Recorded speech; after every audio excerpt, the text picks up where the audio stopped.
Bismillahirrahmanirrahim. Assalamualaikum warahmatullahi wabarakatuh. Waalaikumsalam warahmatullahi wabarakatuh. Alhamdulillah. Alhamdulillahilladzi allafa baina qulubil mu'minina fa asbahu bi ni'matihi ikhwana. Wa salatullahi wa salamuhu ala ar-raufir rahim al-mab'uthi rahmatan lil alamin. Habibina sayyidina Muhammad wa ala alihi wa ashabihi wa tabi'ina lahum bi ihsanin ila yaumiddin. Allahumma ya rabbana ij'alna ya rabbana minal mutahabbina fik wa minal mutazawirina fik wa minal mutabadilina fik wa minal mutajalisina fika innaka anta ala kulli syai'in qadir. Amma ba'd. Yang sangat kami cintai, kami muliakan, Masya Allah. Ini insya Allah ahli surga semuanya, ini perindu-perindu ridha Allah semua. Ini adalah sebaik-baik perkumpulan. Insya Allah perkumpulan karena Allah ya seperti ini. Biarpun sudah pada bertebaran, akan tapi masih saja sambung. Tadi disebutkan dari Jogja dan seterusnya, Masya Allah. Dan semoga seperti Allah mudahkan kita bergabung di acara ini, Allah mudahkan kita kelak untuk bisa bergabung, berkumpul di surga. Di tengah-tengah kita ada baginda Nabi Muhammad SAW. Bicara silaturahim, silaturahmi adalah kewajiban bagi kita. Bahkan baginda Nabi mengancam orang yang memutus tali persaudaraan tidak akan masuk surga. La yadkhulul jannata qati'un. Tidak akan masuk surga orang yang memutus tali persaudaraan. Dan yang namanya menyambung tali persaudaraan ini bukan urusan basa-basi sosial. Tidak akan kenal pandemi, tidak ada kenal jarak. Sebab hakikat silaturahmi itu adalah bagaimana kita mempertemukan hati dengan hati.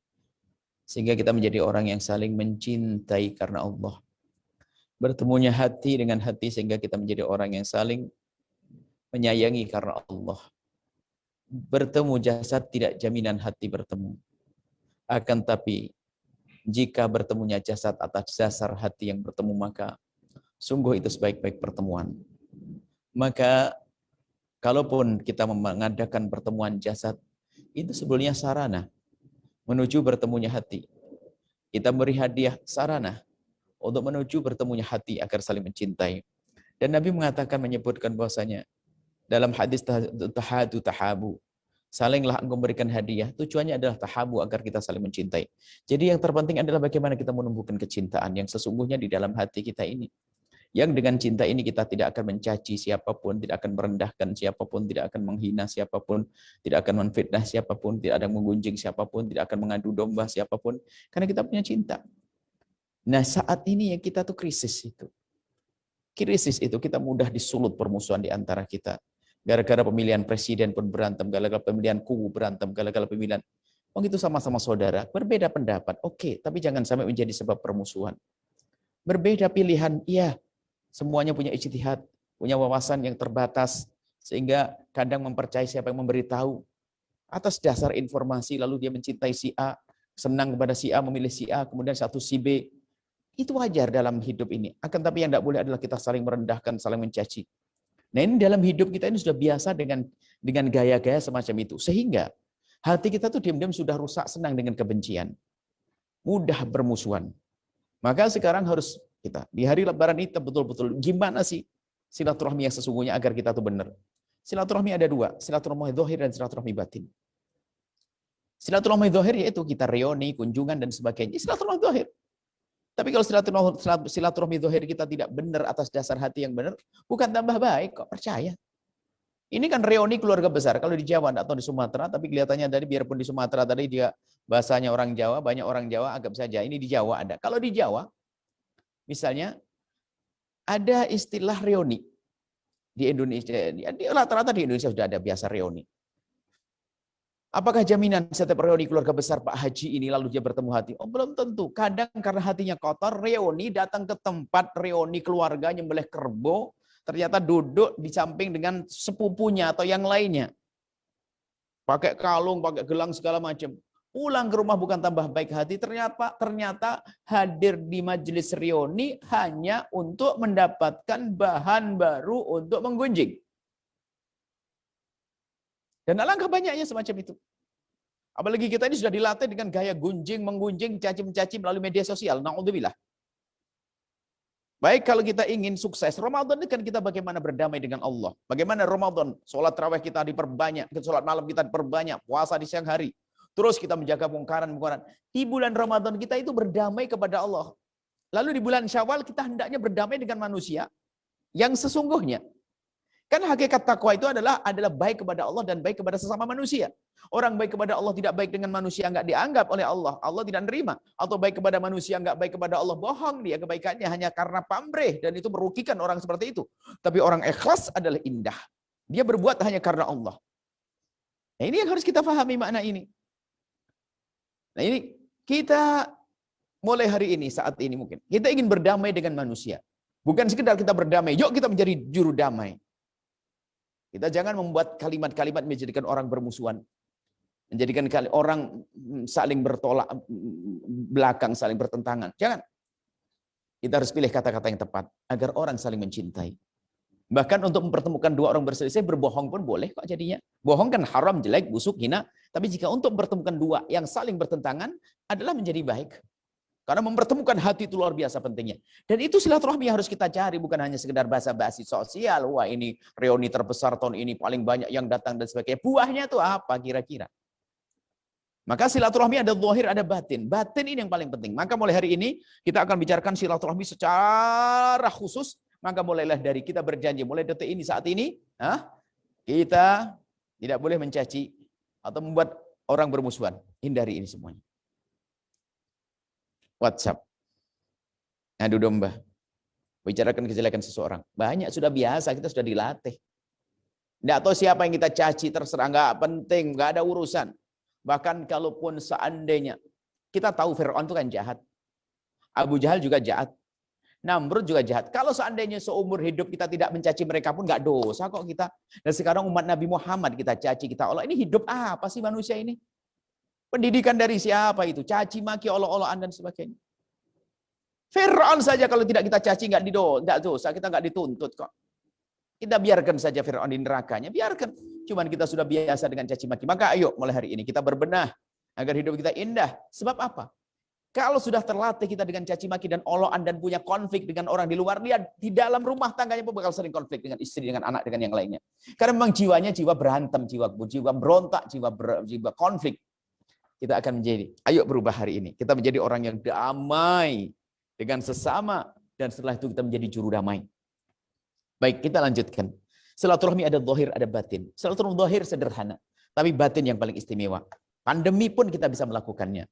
Bagaimana mempertemukan hati kita dengan orang lain. Hati kita dengan sesama. Mulailah yang pertama dengan doa. Mulailah dengan doa. Pastikan Anda yang mendengar suara ini dengan jumlah yang banyak, Masya Allah. Anda harus berani mendoakan orang yang bermasalah dengan Anda. Bukan orang yang baik kepada Anda. Orang baik kepada Anda beres, aman, tidak ada masalah.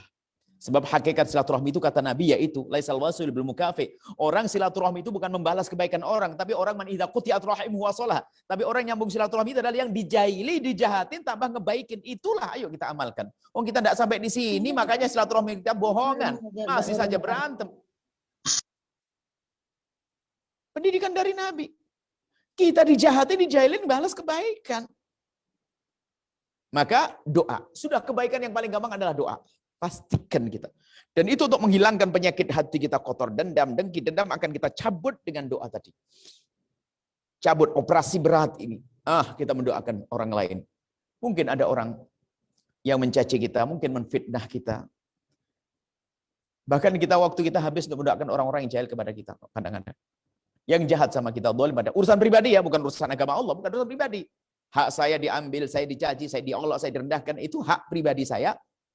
Yuk kita buka hati, kita lapangkan dada kita maafkan, kita doakan.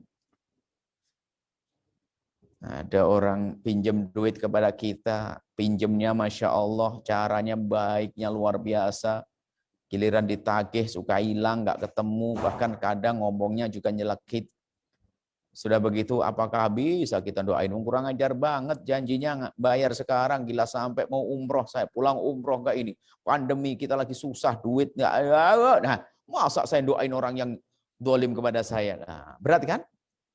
Karena yang pangkat tinggi kok kalau naik ke puncak tinggi sana harus capek dong. Kalau pengen surga tinggi ya capek. Inilah kerjaan kita, silaturahmi yang sesungguhnya yang sering dilupakan oleh hamba Allah. Apa artinya keliling sana kemari kalau tidak kita membenahi hati kita ini? Jadi mendoakan orang yang khususnya yang bermasalah dengan kita.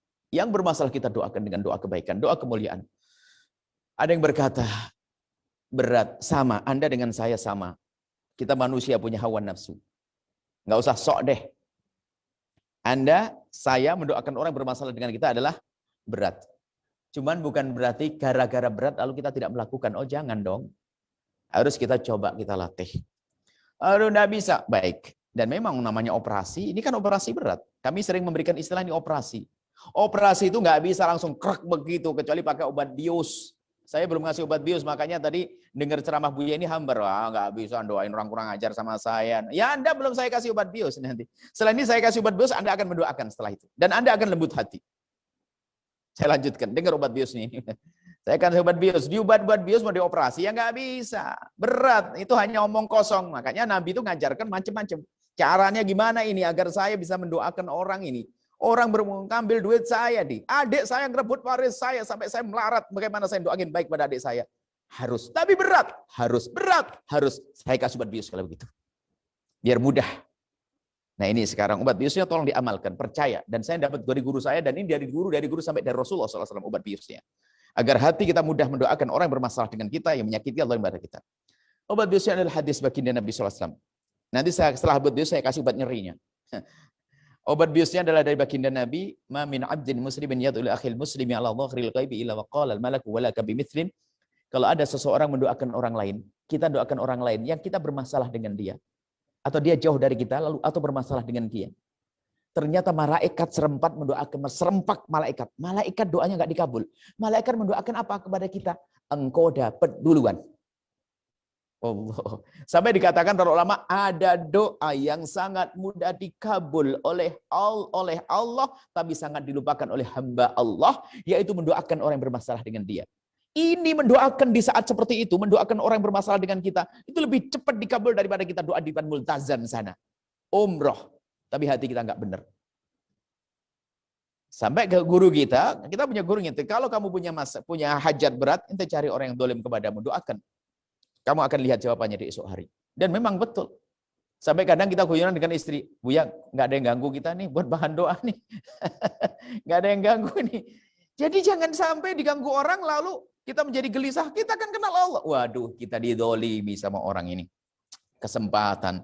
Mau ngandalin diri sendiri, kayaknya doa susah dikabul. Oh, awas nanti malam ya. Kau berani-berani dolim sama saya. Nanti malam tak habisin kau. Ya Allah. Berikan rizki kepada yang cukup. Ya Allah. Jadikan istri yang solehah. Ya Allah. Jadikan anaknya. Kita doakan doa-doa kebaikan. Malaikat menjawab, kamu dapat duluan. Bahkan sudahlah dengan cara beginilah doa kita. Faedahnya para ulama menyebutkan faedahnya apa? Pertama, doa dikabul oleh Allah untuk kita. Yang kedua, apa faedahnya? Hati kita diam-diam mulai bersih. Yang tadi doakan jadi susah, jadi gampang. Sudah kasih obat biusnya, sudah masuk kayaknya. Gampang sudah. Anda punya hajat apapun, hajat Anda punya rezeki, Anda punya utang, nggak bisa menyelesaikan. Itu orang kurang ajar kepada doain, ya Allah, jangan sampai orang itu punya hutang, ya Allah. Dia zalim kepada saya, akan tapi dia umat Nabi Muhammad. Aku doa, ya Allah, berikan kebaikan kepadanya. Langsung kita dikabul oleh Allah. Dan ini mujarab. Kita mendapat dari guru, dari baginda Nabi ini. Maka lakukan, jangan piara dengki, benci, dendam. Orang benci, dengki, dendam itu dia capek kan? Lihat. Lihat mobilnya lewat marah, mobilnya dia. Lihat ayamnya lewat di depannya marah, ayam dia. Ajib betul nih orang sakit hati ini, orang dendam ini. Hidup kok susah begitu, kok bodoh amat nih manusia. Kita bisa hidup enak, kenapa harus kita dendam si fulan-fulan? Lihat tetangganya bangun rumah megah, sakit hati. Rumahnya dia rumah reot. Sementara kalau hati itu lapang, cinta, rumah kita mungkin sederhana. Lihat tetangga bangun rumah gede, kita ikut senang, nggak usah bangun. Tetangganya beli mobil, Masya Allah, senangnya ya Allah. Tetangganya beli mobil, dipegang-pegang. Katanya bau solarnya bau wangi, katanya. Kan hati baik. Tapi dasar si pendengking, lihat tetangganya beli mobil, padahal mulai kemarin dia pengen mobil merah itu. Katanya, merah norak. Kebuka pintunya bau wangi, bikin pusing. Na'udzubillah. Nah, inilah hati kotor. Baik, mendoakan orang sudah bisa. Sudah obat bius sudah dimasuk tadi ya, sudah resep obat bius. Mulai hari ini Anda doakan. Kalau Anda punya hajat berat, doakan dia. Orang kurang ajar. Urusan pribadi ya, bukan urusan Allah ya. Kalau urusan kepada Allah nggak bisa kita maafkan. Kita doakan dia doa kebaikan, ya Allah berikan. Maka malaikat mendoakan kamu dapat duluan. Dikabul nanti. Ya, sekarang kita sudah obat biusnya sudah oke. Tinggal obat nyerinya kayak masih. Aduh, doain, tidak apa-apa, dipaksain berat, sehari berat, 2 hari berat, setahun berat. Sebagian mengatakan 20 tahun aku bisa lembut. Ada yang mengatakan 10 tahun. Ada yang sehari, Allah beri taufik. Allah beri kemudahan langsung bisa selesai hatinya. Kemudian sekarang saya kasih penutup obat nyerinya. Nah ini, obat nyerinya itu apa? Disebutkan bahasanya nanti di padang mahsyar, Allah tuh menyeru. Langsung Allah menyeru, Ainal mutahabuna bijalali. Mana orang yang hidup di dunia itu dengan cinta karena aku tanpa ada dengki, benci, dan permusuhan. Dan orang yang hidup di dunia tanpa dengki dan benci langsung mendengar suara itu. Dan semoga kita adalah yang mendengar itu semuanya. Amin. Setelah mendengar, kenapa? Tiba-tiba berkumpul rombongan yang saling mencintai ini. Kemudian, setelah itu, akan digiring ke telaga baginda Nabi. Setelah itu suruh meluncur ke surga yang dikatakan meluncurnya lebih cepat daripada kilat. Siapakah orang yang tidak pernah menyimpan dendam kepada umat Nabi Muhammad SAW? Orang yang tidak pernah menyimpan dendam kepada umat Nabi Muhammad. Kemudian lihat, ada hamba-hamba yang pengen menuntut haknya di akhirat. Diizinkan tuntut itu dia. Kita nuntut di akhir diizinkan dan halal. Tapi apa? Kita ketinggalan dari rombongan kemuliaan. Yang lain sudah meluncur ke surga, kita masih ngurusi. Siapa yang ngambil duit saya dulu? Siapa yang ngutang nggak balik-balik? Ketinggalan. Saya bayangin ini, saya ketinggalan di rombongan ini, mulai saat itu saya katakan, siapapun yang berbuat salah kepada saya maafkan, sudah. Saya tidak mau ketinggalan rombongan kemuliaan. Ngapain saya mau ketinggalan? Dan kita ngedendam nggak jadi pahala. Justru kita memaafkan jadi pahala. Ada orang saking busuknya hatinya, itu lihat, setiap orang salah dimasukkan ke buku catatan hariannya. Kurang ajar begini-begini. Demi Allah sampai hari kiamat saya akan tuntut. Oh, nuntut hari kiamat? Enggak ya akhwani, saudara-saudara. Yang pernah berbuat salah pada saya maafkan. Enggak akan saya tuntut di akhirat. Saya pengen jadi pahala saja. Enggak saya tuntut. Tidak. Rugi kalau saya nuntut. Nuntut di mahkamah, iya. Akan tapi di saat kita tidak berhasil, tidak jadi musuh. Hak kita, harta kita. Tapi bukan dengan benci, dengki, dendam. Tidak. Menuntut mahkamah, oke. Hak kita menjaga harta perlu. Tapi bukan atas dasar tidak kita benci. Kalau orang hatinya begini ini, mungkinkah dia rebutan waris dengan saudaranya? Nggak mungkin. Sekarang ada kok orang gayanya reuni besar-besar nyembelih kerbau. Tapi ngerebut waris belum beres-beres. Umrah setiap bulan. Rebutan waris nggak beres-beres. Hatinya nggak bener dia itu. Dan sekarang perlu berbenah kita ini. Serius belajar ini. Belajar tuh ya kayak begini ini. Menata hati ini agar kita dengan ibunda baik, dengan saudara baik. Nah, sudah selesai berarti. Obat bius sudah kami sampaikan. Dan juga obat nyerinya sudah oke.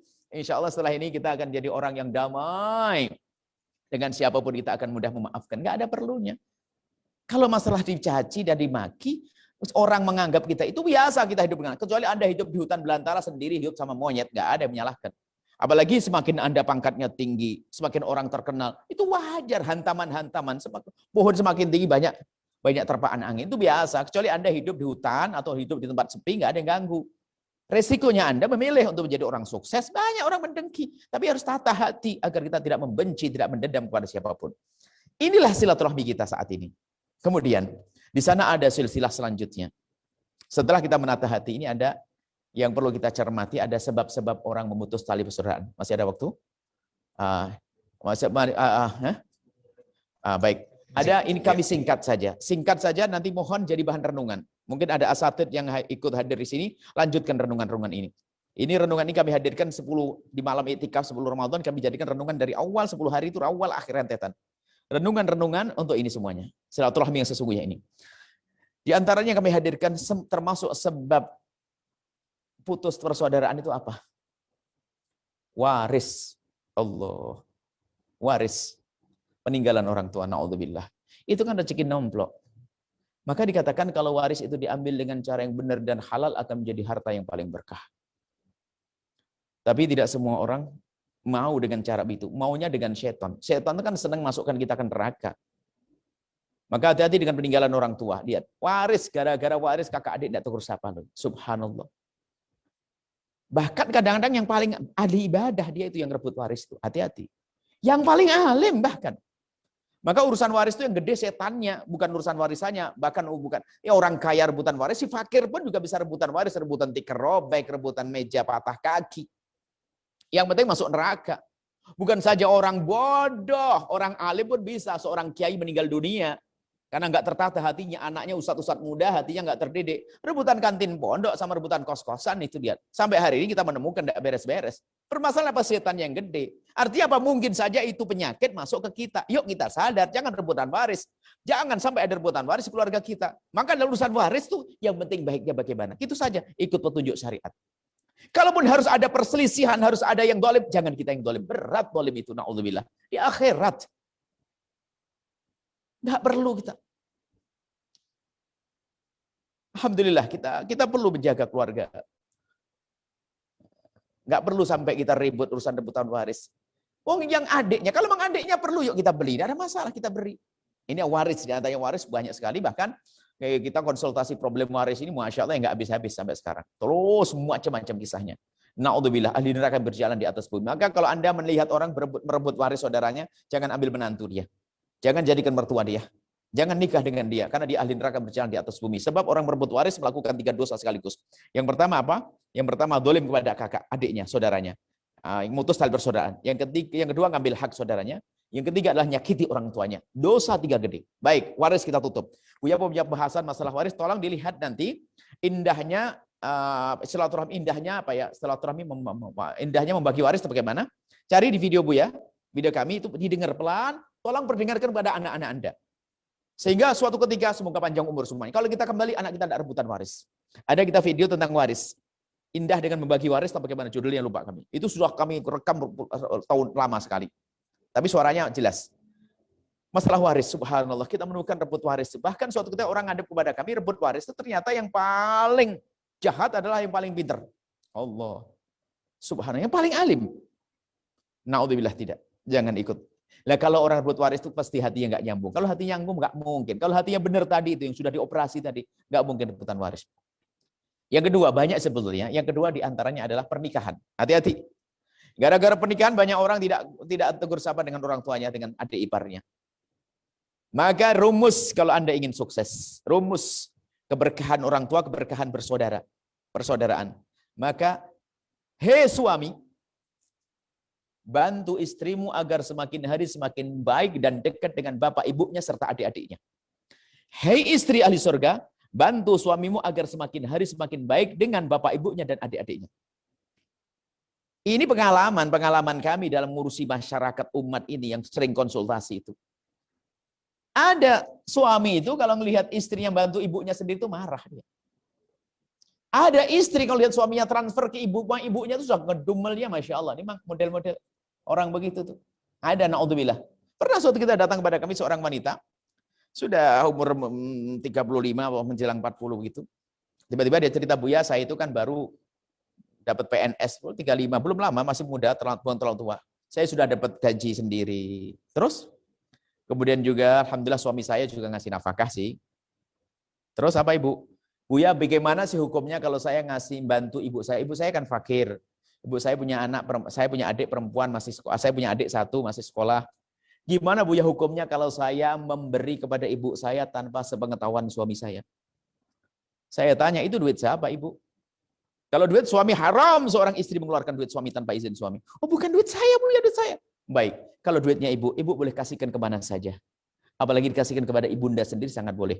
Dia mengatakan, Alhamdulillah, jadi saya tidak dosa. Oh, Anda tidak dosa. Cuman saya mau tanya, memangnya kenapa kalau suamimu tahu, ibu memberikan hadiah kepada saudara dan ibunya ibu? Sang wanita tersebut menjawab, Buya, pernah suatu ketika suami saya tahu, marahnya tidak kira-kira. Dalam hati saya berkata, aduh sayang, suamimu itu adalah setan pakai sarung dia itu. Ngajari istrinya kurang ngajar sama bapak ibunya dan adiknya. Setan pakai sarung. Ada suami model begitu. Mestinya suami malah mendukung. Begitu sebaliknya, ada seorang suami, dia sukses di Cirebon, dan saya sempat ketemu dia, dan saya minta, akan saya ceritakan kisahmu ini untuk pelajaran buat yang lainnya, tidak saya sebut namamu. Oke. Dia tuh sukses datang kepada kami, biasa sukses, dia pengusaha AC apa tuh. Datang dengan anaknya. Tiba-tiba cerita, Buya kan selalu mengajari dalam rumah tangga harus kompak, kompak, kompak, kompak. Iya. Cuman saya itu ada yang nggak kompak. Kenapa? Buya saya itu kalau membantu ibu saya, ayah saya kan meninggal. Ibu saya, ya tulang punggungnya adalah ayah saya. Kemudian setelah ayah saya meninggal, otomatis saya dan saya masih punya adik kelas 5. Dan saya harus bantu. Gimana Buya hukumnya kalau saya membantu ibu saya dan adik saya tanpa sepengetahuan istri saya? Saya tanya, duit siapa ini Pak? Oh duit saya sendiri. Istrimu sudah mendapatkan nafkah? Oh sudah. Apa? Rumah, kulkas, AC, ruangan AC, mobil semuanya lengkap. Lengkap? Ya sudah. Oh ya, asalkan istrimu sudah kau beri nafkah, cukup, itu sudah lebih dengan begitu tuh. Maka duitmu boleh kau bagi-bagikan siapa saja. Jangan seperti sebagian orang, istri nggak dikasih nafkah, sedekah ke orang lain itu haram. Oh enggak Bu ya, astagfirullah. Istrinya sudah saya cukupi kok. Oke. Kalau istrimu sudah kau cukupi, maka boleh kau berikan siapa saja, apalagi kau berikan kepada ibumu sendiri, Pak. Alhamdulillah. Jadi saya tidak melanggar kekompakan. Oh, ntar dulu. Cuman saya mau tanya, memangnya kenapa istrimu kalau tahu kamu membantu ibumu sendiri dan adikmu? Buya pernah suatu ketika melihat transferan, tanda transfer itu lihat, langsung Buya cemberutnya sebulan. Lalu dalam hati saya berkata, aduh kau nikah dengan jin pakai kerudung itu. Wanita begitu dinikahi itu iblis pakai kerudung, merusak suami.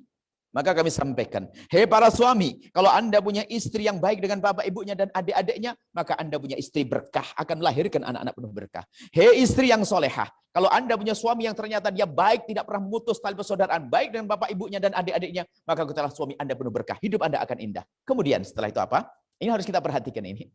Di balik ini masalah pernikahan ini. Maka harus saling tolong menolong. Tolong menolong dalam mengingatkan, dalam membantu.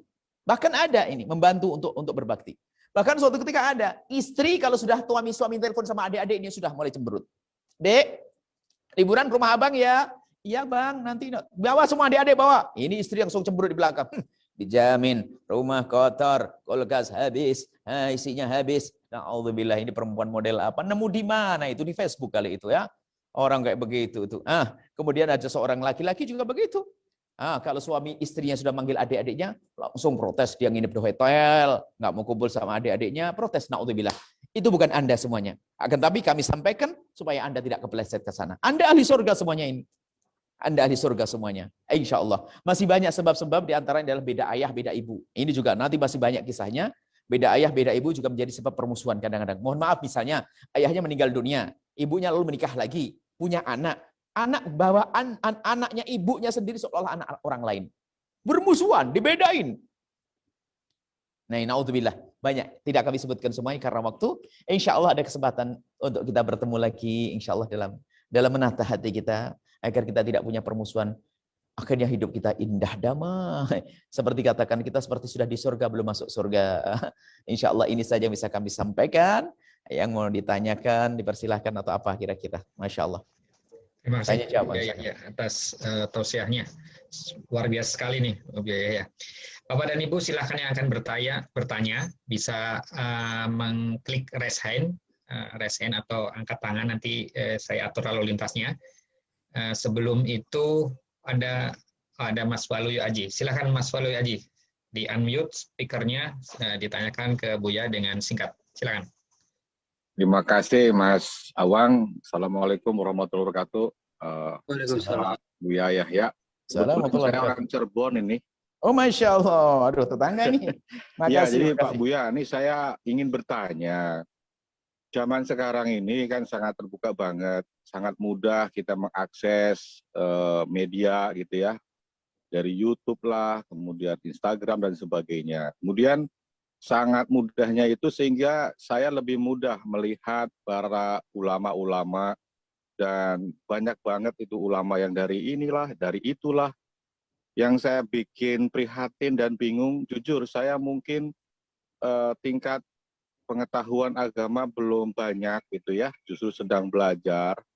Tapi melihat kondisi yang seperti itu malah jadi bingung gitu loh. Saya melihat situasi kok yang satu ngomong ini, yang satu ngomong ini. Yang lebih prihatinnya itu terkadang kata-katanya itu saling menghina.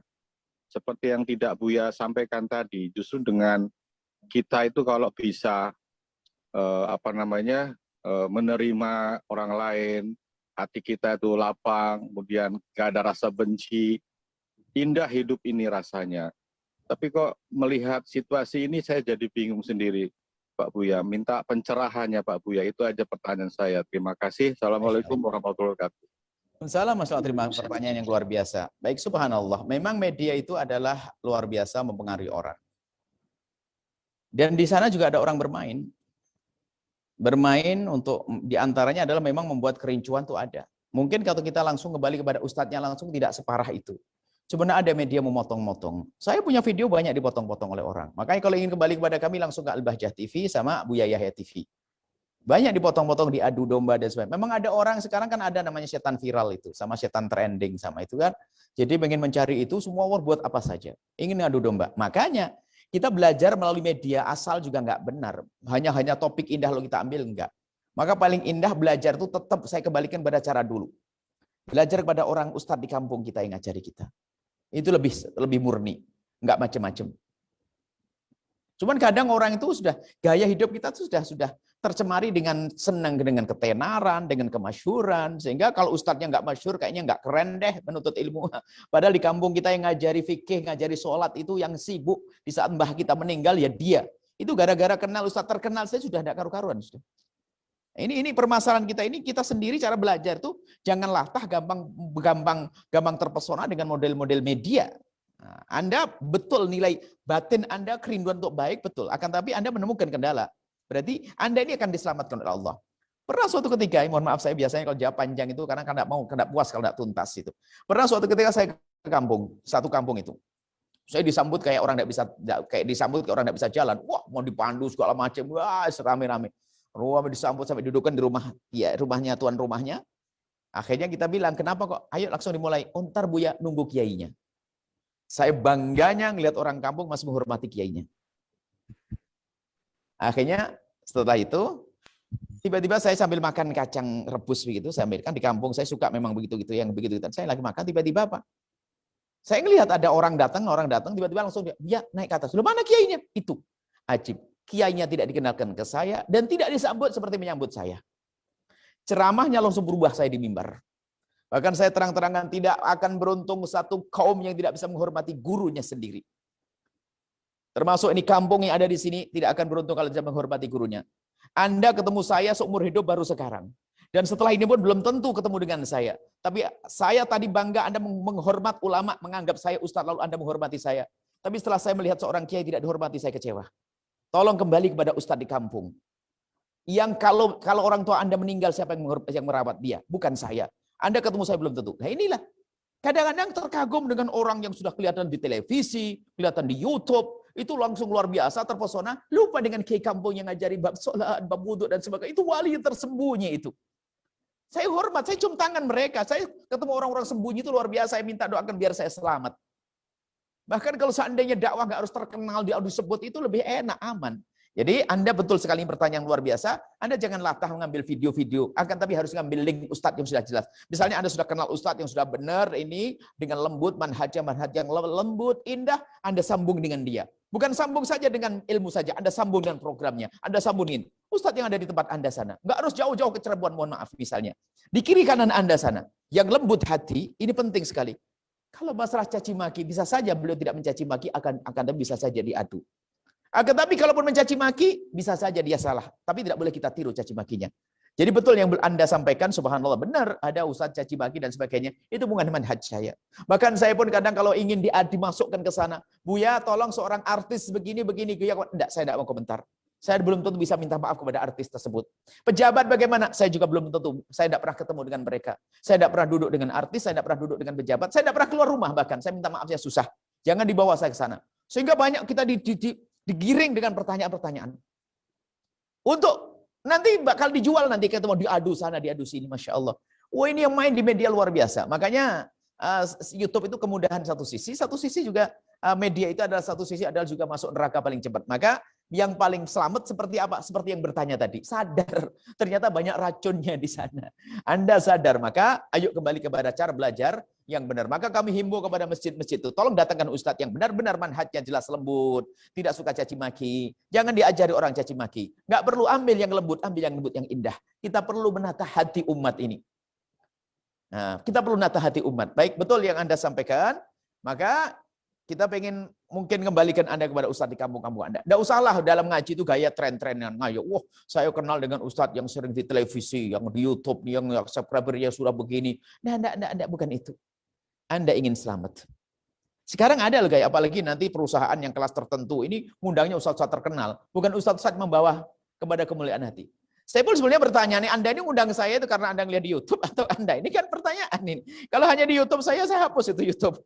Ini kita perlu belajar ingin sambung kepada Allah dan Rasulnya. Bukan hanya karena ketenaran, bukan.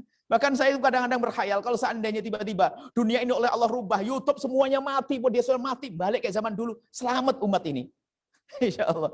Ini kan media sosial. Baik, insya Allah. Terima kasih. Kita perlu orang-orang seperti Anda ini. Harus ada kewaspadaan, kesadaran. Cuman setelah itu Anda pilih.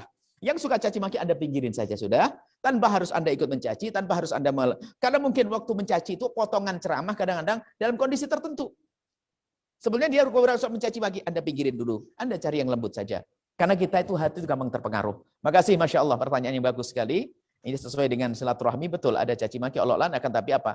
Orang yang berpikir tidak akan ikut-ikutan dengan itu semuanya. Dan semoga Allah mengampuni. Mereka juga umat Nabi Muhammad. Apalagi labelnya Ustadz. Semoga Allah ampuni, semoga Allah rubah, beri hidayah, dan seterusnya. Tanpa harus kita menanamkan kebencian. Tidak. Saya tidak akan menanamkan kebencian Anda kepada Ustadz itu, tidak. Justru kalau memang Anda cinta kepada Ustadz yang suka nyaci itu, Anda doakan, ya Allah berikan hidayah kepada beliau. Beliau Ustadz, ya Allah. Semoga lisannya kau jaga, ya Allah. Selesai. Tetap indah hidup kita. Allah a'lam bishawab. Baik, terima kasih Buya. Jadi kami mengundang Buya setelah berkonsultasi dengan imam masjid kami, Buya. Masya Allah. Bukan karena YouTube ya, Mas. Bukan. Baik, saya lanjutkan pertanyaan ini dari kolom chat. Ada pertanyaan dari Mas Heri. Pertanyaannya adalah, bagaimana sikap kita kepada orang-orang yang melakukan permusuhan kepada Islam dan menodai agama Islam secara terang-terangan? Baik, yang pertama kami ucapkan salam takdim kepada imam tersebut telah husnudzon kepada kami. Semoga Allah menjadikan kami seperti husnudzonnya imam. Berarti imannya insya Allah orang husnudzon. Baik memilih kita untuk dihadirkan di sini. Baik untuk menyikapi. Pertama, kita nyiapi kejahatan-kejahatan orang di luar Islam, mencaci Nabi Muhammad, Palestina segala macam. Pertama kali kita jangan action deh, bukan ngangkat bendera al-bahjah. Oh ini pejuang, ini adalah jihad. Bukan itu. Kita perlu jujur. Ini yang pertama dan utama yang selalu kami ingatkan. Jujur. Di saat kita mendengar Nabi Muhammad dicaci itu, atau di saat mendengar berita kemarin Palestina diserang begitu, apa yang ada di hati kita ini, nangis atau tidak? Jujur, ini kita perlu, nggak usah action. Wah, Al-Bahjah membuat donasi ini. Wah, Al-Bahjah mengandalkan. Bukan itu. Jauh Palestina sana. Ngirimnya nggak bisa sampai hari ini juga. Tapi hati kita, iman kan di hati, rasa kita tuh apa? Kita nggak perlu action deh. Nggak usahlah nanti laskar Al-Bahjah lalu akan ke sana, lalu demo ini. Ntar dulu. Hati kita nangis atau belum? Jangan ngomong yang lainnya kali ini. Kita tidak perlu action daripada bohong nanti kita. Banyak orang masuk medan laga, masuk neraka. Kalau kita sedih, ya Allah, bahkan mungkin menangis, Masya Allah. Orang sholat dibantai. Nabi Muhammad dicaci, diolok, direndahkan. Kita hanya bisa rame-rame saja. Nggak nangis hatinya apa? Yang ada di hati kita ini punya iman atau enggak? Itu dulu deh. Jangan bereaksi dohir dulu. Jangan reaksi dohir itu adalah riak. Reaksi dohir baru sekali reaksi dohir atas dasar hati. Benar, reaksi dohir adalah gabungan antara akal, syariat. Gunakan akal, gunakan syariat. Gunakan strategi. Bukan action. Pokoknya hindari action. Hindari untuk bisa trending nanti di YouTube. Hindari untuk viral. Ini kadang-kadang kita hanya takut ketinggalan. Cepet nanti. Timnya yang mau cepet. Cepet nanti ketinggalan nanti. Yang lain sudah pada komentar kok kita belum komentar. Oh, kita hidup hanya untuk jadi komentator nih. Makanya sering banyak pertanyaan diajukan kepada untuk komentar. Buya, ini ada masalah hangat, tolong Buya komentari. Ntar dulu. Kalau saya hanya nuruti permintaan ente, anak tidak bisa mengatur hati saya. Kadang-kadang hanya permintaan Buya cepat, Buya ditunggu-tunggu balasan. Enggak. Kadang makanya ada masalah-masalah krusial, masalah berat itu kadang-kadang terlambat kita komentarnya sebulan, seminggu lagi. Kita perlu nata hati dulu. Kita perlu nata hati. Saya punya hati kotor. Saya masih belajar. Makanya jangan, biasa memang tim-tim media di luar sana minta ada telepon sini Buya tempat komentar, nanti akan kami upload di sini Buya ini. Ini, maka yang perlu kita tata adalah hati kita. Nah, itu yang pertama. Enak kan? Nggak usah urusan dengan orang, hati kita dulu. Anda menangis atau tidak? Anda bayangin orang Palestina lagi sholat bagaimana? Ditembak begitu. Allah. Nabi Muhammad orang yang sangat cinta itu adalah cacian Allah. Sedih. Kalau berangkat dari hati ini baru nanti kita mempunyai strategi bagaimana kita akan bisa menghentikan mulutnya orang-orang semacam itu. Kemudian apa? Karena Anda dari hati, lihat, akan keluar dari kocek Anda bantu orang Palestina. Yang keluar-keluar belum tentu keluar duit itu. Kan begitu. Ayo, kan begitu. Jadi kita dari hati dulu, saya melatih dari ini dulu. Saya menghindarkan zaman ini zaman yang begitu mudah untuk orang untuk cari ketenaran ini. Jadi kita batasi itu, yang penting hati Anda dulu. Di saat ada orang mencaci Islam, mencaci hubungan, harus ada marah dengan hati dulu. Harus ada terenyuh, ada kesedihan di sini, baru nanti kita berpikir. Nah, apa? Pertama apa? Dengan panjatan doa. Mendoakan keselamatan untuk mereka.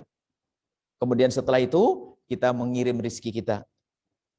Kemudian setelah itu apa? Yang lain mungkin jasad kita bisa ikut baru. Dan harus ditata perlahan. Pokoknya jangan sampai misalnya wilayah syirik. Halus sedar wilayah syirik ke khafi. Syirik tersembunyi. Yaitu apa? Syirik khafi? Riya. Jangan masuk wilayah riya. Itu saja mungkin yang perlu kami sampaikan. Anda bisa menyandarkan rezeki Anda menolong mereka. Mencaci Nabi Muhammad kita harus marah. Tapi marah kita bagaimana? Jangan kita marahnya ngawur, tidak ada artinya nanti. Baik, itu saja insyaallah. Terima kasih Bu ya. Bapak dan Ibu, kita kasih kesempatan 2 pertanyaan lagi sebelum nanti kita doa akan dipimpin oleh Bu Yahya. Yang akan bertanya langsung silahkan 1 pertanyaan. Setelah itu saya akan bacakan yang dari kolom chat. Oke. Kalau tidak ada saya bacakan dari kolom chat dari Pak Muhadid. Assalamualaikum Buya. Bagaimana rumusnya menghindari ancaman Rasulullah terkait orang yang memutuskan silaturahmi walaupun kita sudah berusaha menjalin silaturahmi tersebut? Terima kasih. Baik. Kalau usaha Anda sudah maksimal, Allah Maha tahu kok. Dan Anda sudah mendengar dari pertama, silaturahmi itu gimana sih? Anda datang tapi Anda tidak dianggap. Tapi Anda terus datang, itu silaturahmi. Jadi saat Anda dijahili itu loh. Jadi silaturahmi yang sesungguhnya yang mendapatkan nilai pangkat tinggi yaitu. Dan yang penting jangan membuat orang menjadi jauh dari Anda. Selesai. Kalau ada orang menjauh dari Anda, urusan dia. Kasihan dia. Itu saja, dari pihak kita saja kita pikirkan. Yang penting, kamu jahat kepadaku, oke, aku tidak akan jahat kepadamu. Kamu dolim kepadaku, oke, saya tidak akan dolim kepadamu. Kamu mencaciku, iya, saya tidak akan balas. Oh, itu saja. Itu silaturahmi. Kenapa? Nah, dia katakan, kau sambung, wa in adbaru, biar mereka berpaling darimu, tetap kau sambung. Nah, justru tanda ketidaktulusan kita dalam silaturahmi itu apa? Kita nyambung silaturahmi gara-gara salam kita aja nggak disambut dengan hangat, langsung udah sok banget tuh. Didatangi aja, Masya Allah, ngasih nyuruh makannya, makan. Pulang, ya. Nggak ada harga. Oh, kita ini mau sambung silaturahmi kok. Minta menuntut orang untuk menghormati kita. Ya, insya Allah seperti itu. Jadi ini pertanyaan yang bagus sekali sesuai dengan topik. Nah, yaitu jadi harus itu ujian bagi Anda. Kalau Anda berurusan dengan orang-orang yang baik kepada Anda, nggak ada ujiannya. Belum teruji benar nggak hati Anda. Tapi di saat Anda berurusan dengan orang yang berbuat zalim kepada Anda, tapi Anda berbuat baik kepadanya, ternyata dia balas dengan ketidakbaikan, lalu Anda tetap tabah, istimewa. Dan itulah hakikat penyambung silaturahmi yang disabdakan oleh baginda Nabi Muhammad SAW.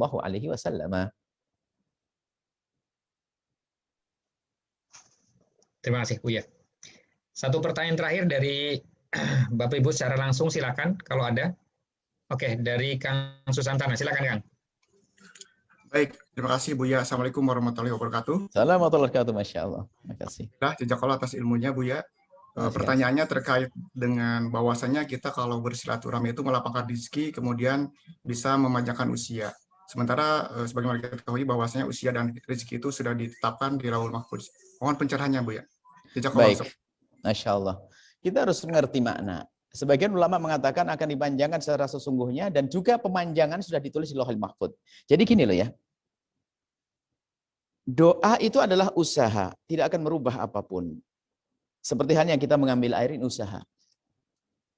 Memang di mata kita seolah-olah kita yang membuat perubahan. Akan tapi sesungguhnya di Lauhul Mahfuz itu sudah diketahui oleh Allah bahwasanya Anda termasuk orang yang berusaha, berdoa, kemudian setelah berdoa dikabul oleh Allah. Jadi pengkabulan doa ini adalah sudah diketahui oleh Allah. Doa sudah diketahui oleh Allah. Dan Anda sambung silaturahmi sudah diketahui oleh Allah. Artinya, sambung silaturahmi adalah tidak beda dengan doa yang kita panjatkan. Apakah doa bisa merubah? Oh tidak. Tapi doa itu bagian daripada ketentuan Allah. Kalau tidak doa, jadi ketentuannya beda. Seperti gini, upaya zahir dengan batin itu sama. Apakah kalau saya makan pasti mengenyangkan? Zahirnya kan begitu. Nah, zahirnya begitu. Sehingga gara-gara saya tidak mau makan, maka akibatnya jam berikutnya saya adalah tetap lapar. Cuman karena saya makan, maka setelah itu lapar. Maka makan saya ini bagian daripada ketentuan Allah. Makan itu seperti doa. Silaturahmi Anda itu seperti doa tadi. Artinya sudah dicatat di Lauhul Mahfuz Anda penyambung silaturahmi. Maka panjang. Kita tidak tahu misalnya di Lauhul Mahfuz berapa seumur kita. Kan nggak tahu. Nah ini. Maka termasuk tanda bahasanya orang yang bakal panjang umur itu ya kayak gitu tadi. Senang silaturahmi panjang umur. Bukan berarti umurnya lalu ditambah lagi, dirubah Lauhul Mahfuz. Enggak, Lauhul Mahfuz adalah tidak dirubah lagi oleh Allah. Cuman sudah diketahui misalnya apa? Umur Anda panjang memang, dipanjang oleh Allah. Lah kok bisa panjang bagaimana? Kalau lihat ceritanya apa? Anda senang silaturahmi begini-gini. Lah ini loh maksudnya. Anda banyak doa, Anda banyak sedekah, panjang umur. Seperti itu. Jadi bukan berarti maksudnya dirubah-rubah begitu. Ini penafsiran ulama. Pertama. Yang kedua, ulama mengatakan apa? Menjadi berkah. Umurnya cuma pendek. Seperti yang sudah ditentukan. Tapi ternyata nilainya seperti orang umur panjang. Manfaatnya kepada umat banyak. Amal baiknya banyak ini. Tapi dua-duanya mana boleh dipakai. Yang pertama juga boleh, yang kedua adalah boleh. Ini ulama semua yang mengatakan. Nah, dan urusan kita bukan urusan itu. Urusan kita bersilaturahmi agar kita tuh mendapatkan hasil itu. Yang penting Anda silaturahmi. Siapa yang mengatakan jatah umur Anda 50? Nggak ada tahu kan? Apakah kita sudah melihat Lauhul Mahfuz? Tidak ada. Jatah Anda 50 atau 60 atau 70, 80, jatah saya juga nggak tahu. Lalu bagaimana? Kita berharap kepada Allah. Semoga silaturahmi saya ini termasuk benar-benar rentetan karena umur saya panjang nanti. Nah, seperti itu. Orang bunuh diri bukan berarti dia melanggar Lauhul Mahfuz, tidak. Orang nabrak kereta api. Berarti apakah mula-mula umurnya 4 tahun yang akan datang, cuman gara-gara dia nabrak kereta api? Enggak sama dengan ini. Jadi dia menghadang rel kereta api sudah ditulis, dilihat. Allah sudah tahu sampai dia mati, umurnya pendek. Jadi silaturahmi ini adalah termasuk rentetan takdir yang ujungnya nanti adalah umur panjang. Seperti doa rentetan takdir, ujungnya adalah pengkabulan. Usaha kita rentetan takdir, ujungnya adalah hasilnya secara sunnatullah. Makan lalu kenyang, seperti itu. Jadi itu adalah masalah ilmiahnya dalam ini. Akan tapi yang terpenting adalah yuk kita jalani silaturahmi. Bukan itu kan kabar Nabi. Man habba yunsa'lahu fi umrihi. Yuwasa'lahu fi rizqihi. Itu kan Nabi memberikan kabar gembira, memberikan motivasi. Tapi yang terpenting dari itu semua adalah bagaimana kita mendapatkan ridho Allah Subhanahu wa taala. Terserah umur kita sampai kapanpun, yang penting kita diridhoi oleh Allah. Lihat, umur kita panjang secara maknawi. Kenapa, Pak? Kebaikan yang sudah kita bangun dibawa oleh anak-anak kita. Terus disebut kebaikan-kebaikan kita oleh malaikat. Terus pahala kita mengalir. Nah, ini adalah orang yang panjang umurnya. Orang yang sudah meninggal dunia. Maknanya banyak kalau kita tafsiri makna ini. Insya Allah. Intinya apa? Sudahlah. Ayo kita menyibukkan diri dengan silaturahmi, maka kita akan dapatkan itu semuanya. Yang paling istimewa nanti di surga bersama baginda Nabi Muhammad sallallahu alaihi wasallam. Masya Allah. Terima kasih pertanyaannya. Baik, Bapak dan Ibu yang dirahmati Allah Subhanahu wa taala, memang banyak pertanyaan yang belum sempat dijawab, tapi karena waktu juga yang membatasi kita, jadi kita sekarang ke doa yang akan dipimpin oleh Buya Yahya. Mohon kesediaannya Buya untuk berdoa, memimpin doa untuk kita semua. Silakan. Ada silaturahmi yang tertinggal sedikit, silaturahmi batin kepada orang yang telah meninggal dunia.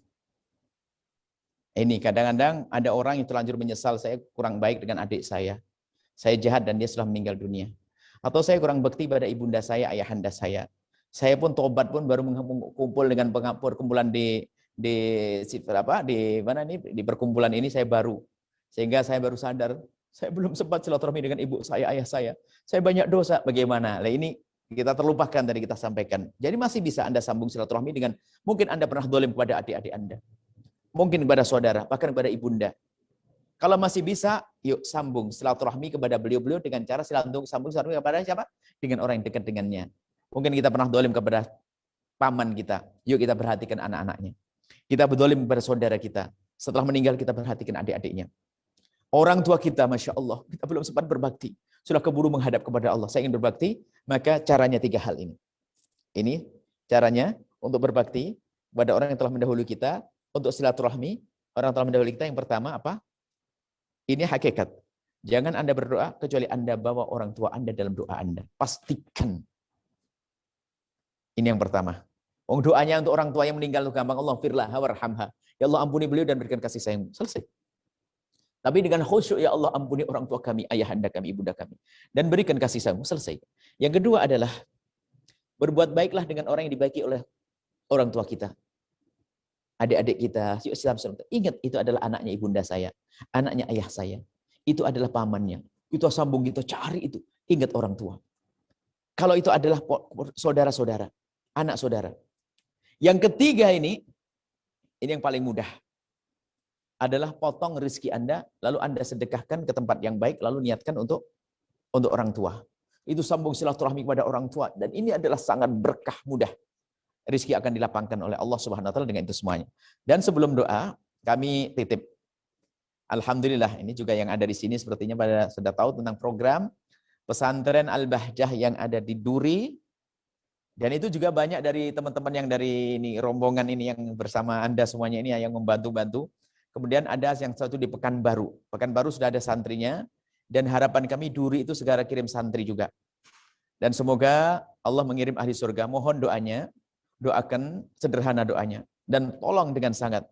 Seperti yang diajarkan oleh guru-guru kami dan kami ajarkan anak santri. Doanya begini. Ya Allah, kirimkan ahli surga yang bisa membantu dalam perjuangan di pesantren ini. Al-Bahjah Duri sama Al-Bahjah Pekanbaru.